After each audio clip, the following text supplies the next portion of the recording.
L'odissea del sabato sera è quella che hanno vissuto i pendolari delle ferrovie che da Mestre rientrano a casa verso San Donà e Portogruaro.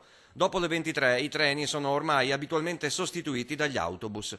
Quelli di sabato 8 marzo, partiti da Venezia, sono arrivati a Mestre già tutti pieni. La gente che aspettava di salire, biglietto o abbonamento in mano, è rimasta a terra.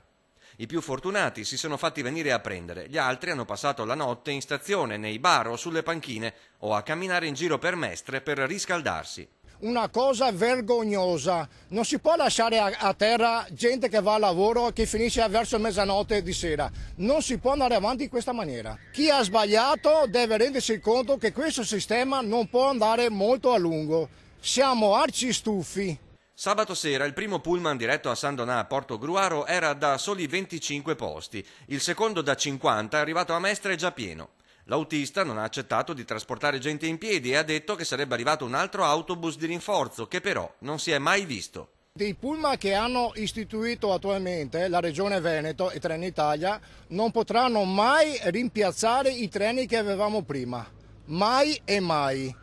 Il servizio verso la Venezia orientale non funziona, soprattutto di sera. Il sabato in particolare, oltre ai pendolari, se ne servono i giovani che vanno a Venezia. Noi chiediamo le immediate dimissioni della giunta regionale attuale e rivogliamo i nostri treni. L'assessore Chisso ha dato la colpa per questo disservizio a Trenitalia e ha promesso che nella linea, se ci sarà richiesta da parte dell'utenza, al posto dei pullman sostitutivi verranno rimessi in servizio i treni. Il Comitato dei Pendolari da tempo ha presentato un esposto alla Procura della Repubblica sulla gestione del trasporto ferroviario sulla linea da Mestre a Portogruaro, ritenuta non all'altezza. Sarà la magistratura a valutare chi sono i responsabili. Noi abbiamo fatto la richiesta ben specifica in Procura per capire dove vanno a finire questi soldi. I soldi che ha la Regione per il trasporto ferroviario veneto sono nascosti o vengono mal gestiti.